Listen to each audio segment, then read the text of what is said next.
Mari kita lihat apakah arti panatelenan.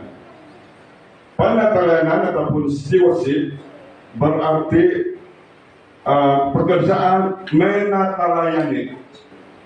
Penatalayana adalah orang yang menatalayani ataupun disebut juga sebagai juru kunci. Ada beberapa contoh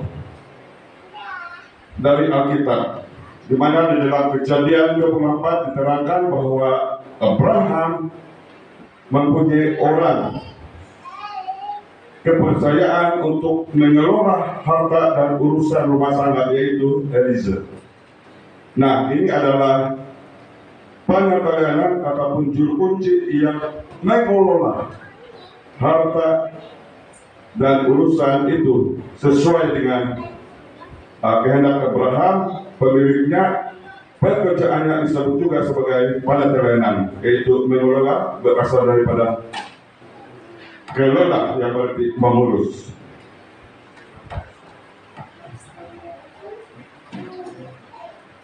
Definisi penatelayanan. Penatelayanan ialah segala kebijaksanaan ataupun tindakan orang percaya dalam mengelola perintah dari Tuhan. Nah, Tuhan memanggil setiap kita sebagai orang Kristen supaya mengelolakan 8T ini. Persoalan dia sekarang, apakah itu 8T?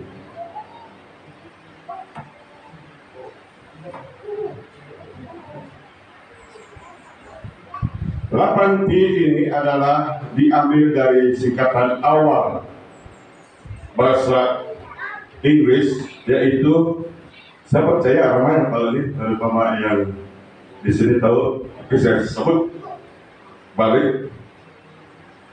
8T ini, kamu ingat beliau cantik ini. Time, talent, treasure, temple, testimony, pride, territory, dan truth. Inilah 8T ini. Dan setiap kita harus aplikasikan di dalam kehidupan kita di 8T. Mari kita tengok satu persatu secara ringkas. Apa ini 8T? Yang pertama, time, ataupun dalam bahasa ialah masa. Di sini kita disarankan untuk mendedikasikan masa setiap hari untuk Tuhan. Maksudnya, kita dedikasikan masa kita untuk berdoa. Tidak kira itu berdoa pribadi, individu, ataupun berdoa keluarga, itu termasuk semua. Dan kalau untuk yang macam begini, doa semua, doa umum. Terima kasih. Juga selain dari doa, kita ambil masa untuk belajar firman. Dan selain itu, kita juga mau ambil masa untuk melayani. Melayani ini, kita tahu apa itu melayani. Kita mau menolong orang tanpa apa-apa. Kita Tuhan. Itu melayani. Banyak pelayanan sebenarnya. Dan bersaksi. Inilah yang kita boleh, dalam satu hari itu kita harus adakan perkara-perkara ini dalam masa kita. Itu untuk times. Untuk T yang kedua yaitu talent ataupun talenta. Saya tidak tahu apa ini talenta kalau dusun. Kita gunakan segalanya talenta kita untuk memuliakan Tuhan.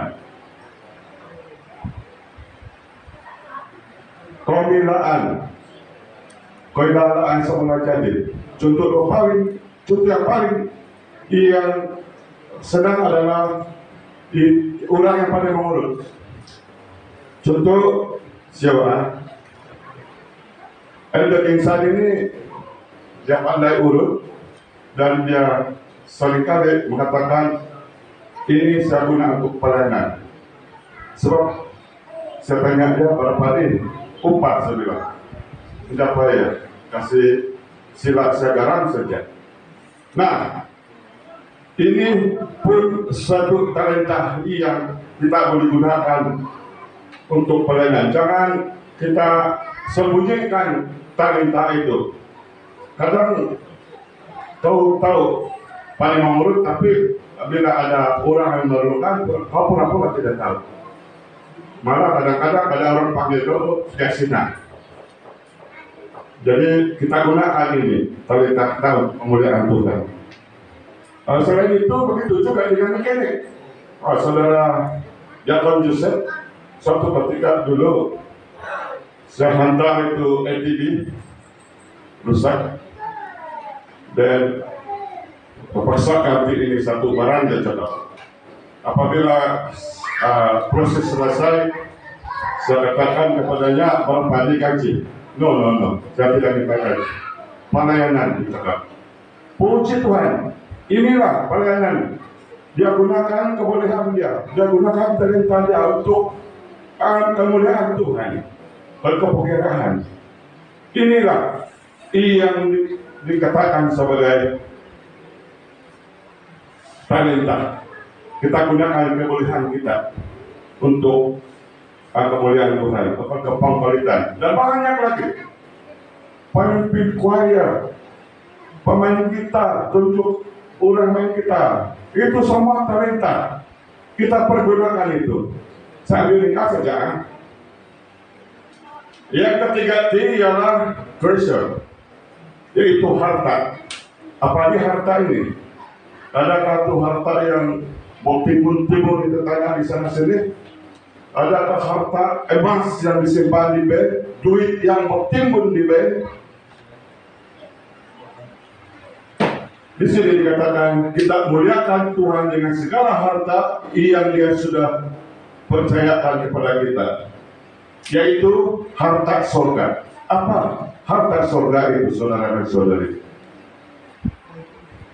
Ya, pemberian kita dengan pemberian persepuluhan dan persembahan kita, pemberian daripada hasil pelaburan kita untuk apa? Untuk kerajaan Tuhan. Nanti kita akan dibalik ini ya. Akan kita lukis kepada apa yang Tuhan percayakan kepada kita. Kita berkeupayaan, kita ada rezeki begitu, boleh dikatakan lebih mencukupi. Kita jangan lupa juga kepada macam mana kita mau simpan itu untuk harta di surga, yaitu melalui persembahan dan persepuluhan. Oke, yang keempat. Yang keempat adalah tempo ataupun Ka'bah. Macam mana ini?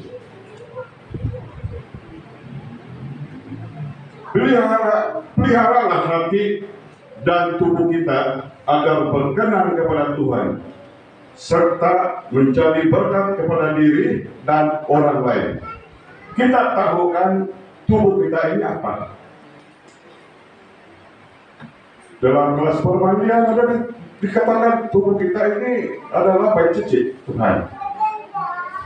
Jadi kita tahu apa yang suci dan apa yang tidak suci untuk tubuh kita. kita harus tahu macam mana mau menjaga supaya tubuh kita ini sentiasa baik.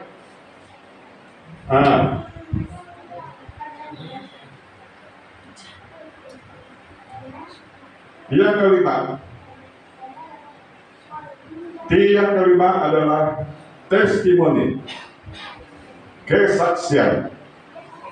Nah, maksud di sini kita setia mau menyaksikan dan bersaksi tentang segala sesuatu yang Dia sudah berikan dan lakukan untuk kita. Ini saya ambil sedikit kesaksian ataupun testimoni tentang saya. Pada awal tahun lalu 2024, apabila mendengar secara konsisten kebaktian pendatangan bersih 2 Pentekoste, saya dari kesaksian anggota dari berbagai daerah, saya terinspirasi untuk mau ikut dan membuat kerja itu. Sebab ada satu yang menarik, mereka mengusahakan sebidang tanah, tidak tahu besar atau kecil, dan atas berkat pendatangan dia mendapat hasil yang begitu lumayan sekali. Dia menanam labu, dan walaupun banyak cobaan pada awalnya, pada akhirnya cobaan itu dapat diatasi dan menjadi supply labu yang begitu berjaya. Jadi saya berpikir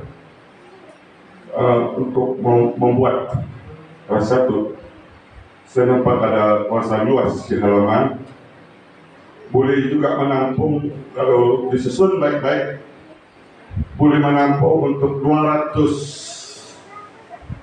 kalau kita panggil batangkah, ikur, nenas, 200 buah itu apa namanya itu kalau penjodoh bilangan untuk nenas itu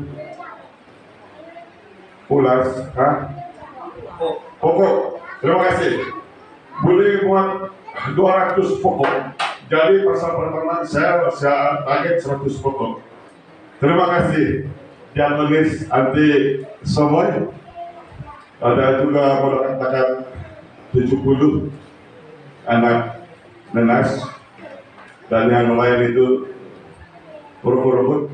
Dan saya berjaya tanam untuk pasal pertama itu, saya sudah menanam 150 pokok. Pada mulanya, wah, cantik, cepat dia tumbuh. Tapi kawasan rendah ya. Selain daripada kerbau, banyak masalah lain. Oleh karena dia rendah, kebetulan tahun lalu itu hujan saja, balik ada banjir. Dan banjir pertama saya masih kasih bersih, dia kedua ketiga balik saya kasih biar saja. Tapi selain dari itu pisang pun saya ada tanam. Jadi saya tidak putus asa. Saya berpikir juga apa cara saya selanjutnya. Pada awal bulan 12 lalu, saya tidak sangka-sangka bini saya ditawarkan untuk bekerja di majelis daerah Koran, dan kami bersyukur sebab dia ditempatkan dekat saja, dia di Dewan Tembilan. Dan pada mulanya saya tidak sangka ini adalah hasil daripada bayangan. Tapi apabila ada meeting datang sini dan kami santai-santai di selepas kebaktian, kami santai-santai di Dewan sana, kompleks, Dan saya katakan kepada dia, dan dia katakan kepada saya, inilah berkat Kementerian Agama. Dia cakap, oh iya kan, sebab tidak semestinya apa yang kau mau itu Tuhan bagi. Tuhan ada cara sendiri untuk memelulukan. Jadi saya rasa dan saya yakin percaya inilah hasil dari penatelanan kalau kita betul-betul berkomitmen mau bekerja dengan Tuhan. Tuhan pasti membalas. Dalam Malaiki 3:10 juga mengatakan, saya tidak hafal itu tapi saya ingat bahwa segala apa dia bilang di dalam perpanjangan. Tapi yang saya ingat, ujilah aku, siapa yang pernah menguji Tuhan. Kamu buka Bible kamu di dalam Malaiki 3:10. Jadi inilah artinya termasuk di dalam kesaksian, testimoni. Apa yang baik itu kita kongsikan bersama. Itu kemuliaan Tuhan. Dan untuk yang keenam, pride. Apa ini pride? Insan di sekitar kita. Apa macam mau kasih paham dari lanjut ini? Oke. Maksudnya kita prihatin dan peduli akan keluarga di rumah, di gereja, di sini, dan di setiap tempat. Prihatin dengan bermula dari keluarga, di gereja, dan di luar gereja, jauh sedikit. Jadi untuk ini kami sudah mulakan pada awal 2024 sebenarnya. Apabila saya berkomitmen dan mengikut segala apa yang sedang ada kebaktian pada kelainan, yaitu saya mau mengajak setiap anak-anak kami untuk berkumpul, belajar, walaupun bukan berkhotbah, tetapi berkumpul untuk mau belajar, mau bernyanyi, main gitar, dan bukan untuk kegunaan kami. Kami juga boleh kongsikan di mana-mana dengan apa cara pun, secara live ataupun secara media. Dan inilah doa dan harapan saya kepada anak-anak ini sebelum kami melangkah seterusnya ke gereja dan yang besar ke luar di sana. Inilah pride. Dan yang ketujuh adalah teritori ataupun alam sekitar. Kita juga disuruh untuk prihatin dan memelihara halaman alam sekitar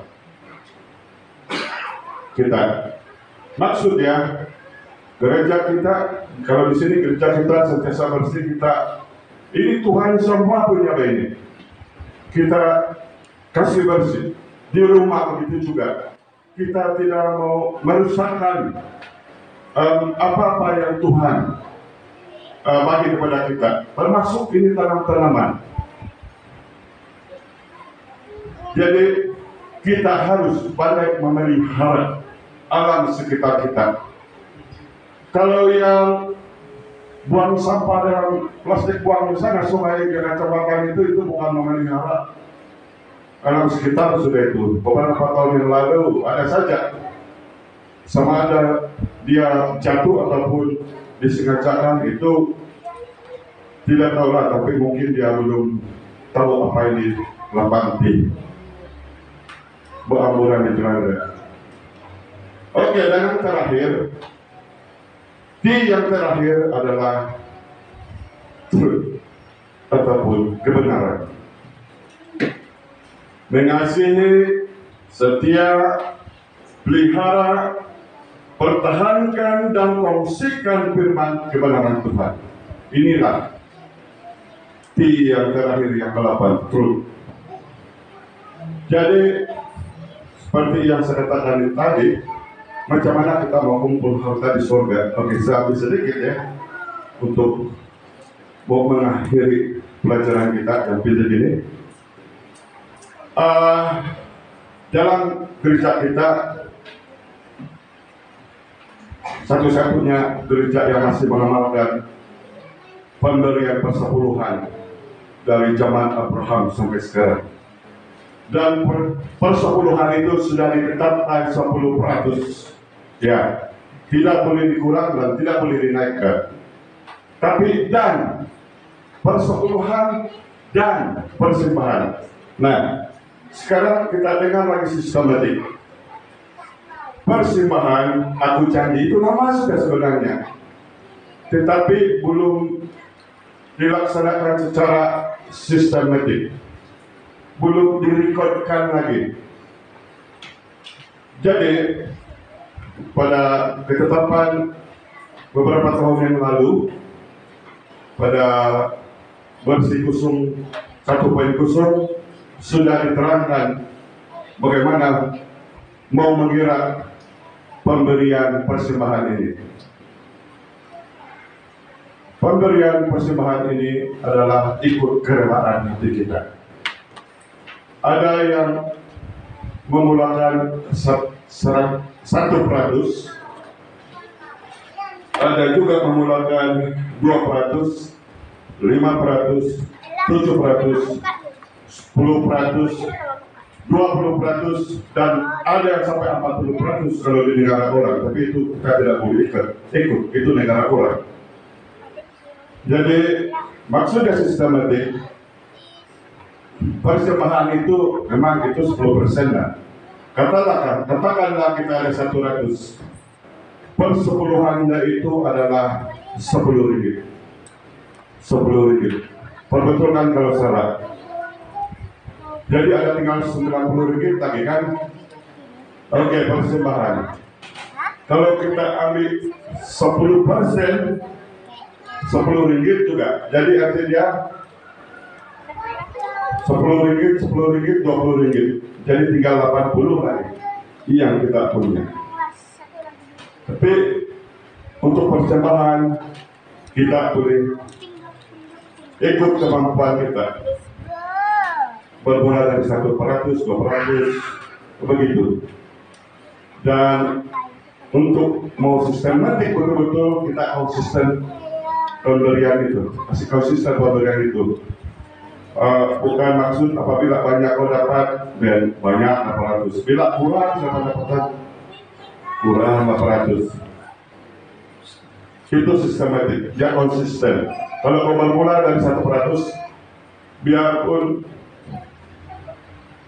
apa keadaan ekonomi itu laku bagi tambah boleh, tetapi untuk menurunkan itu bukan lagi kau berkomitmen dengan persembahan sistematik ini.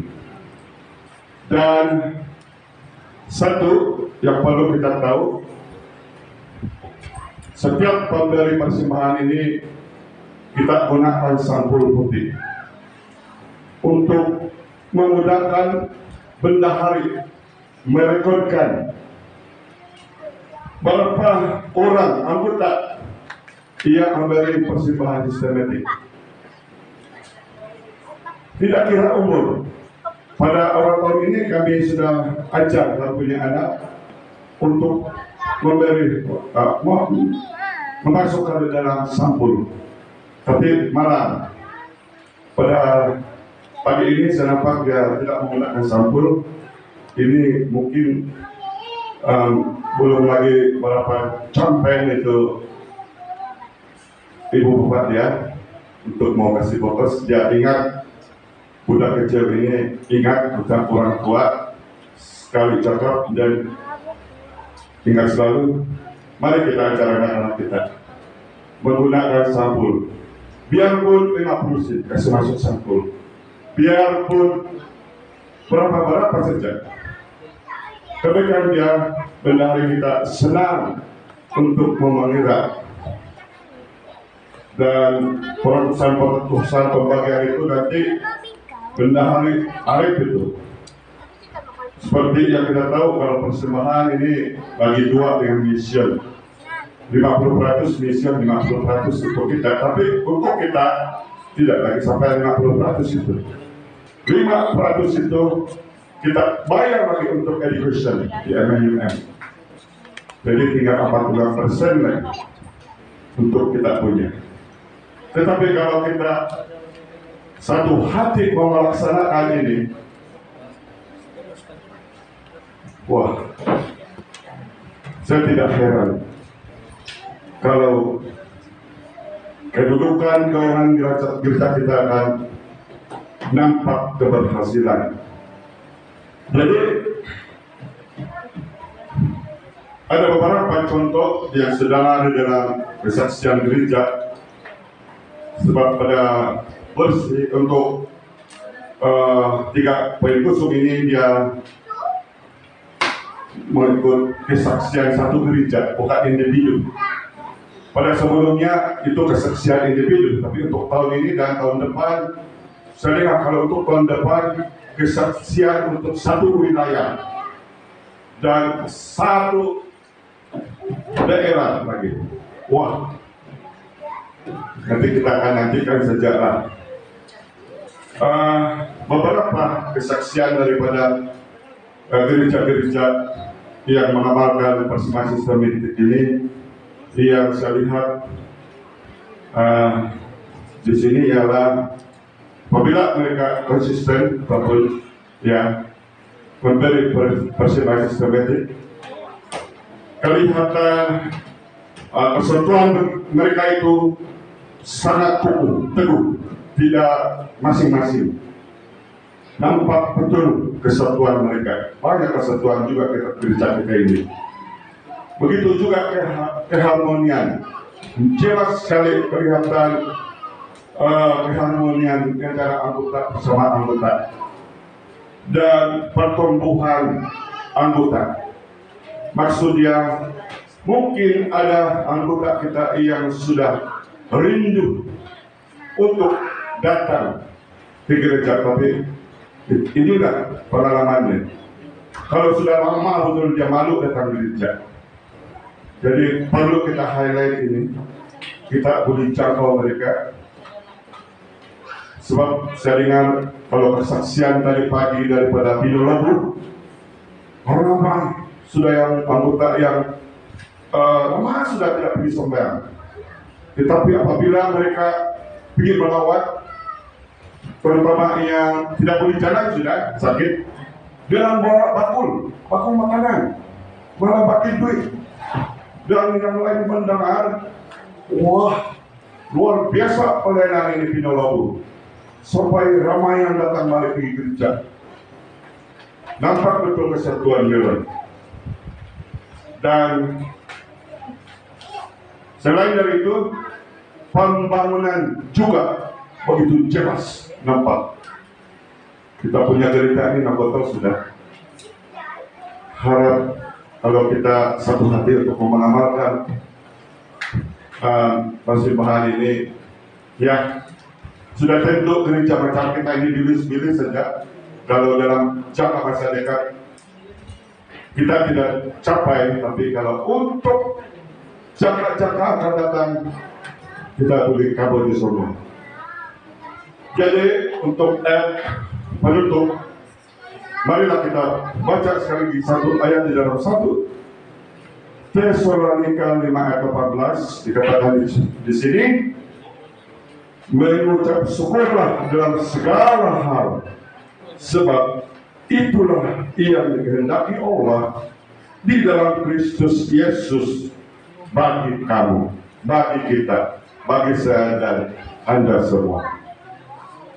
Semoga perkongsian ataupun pelajaran hidup ini sedikit sebanyak sudah menginspirasikan kita membuat sesuatu komitmen untuk kita sendiri yang akan mau menentukan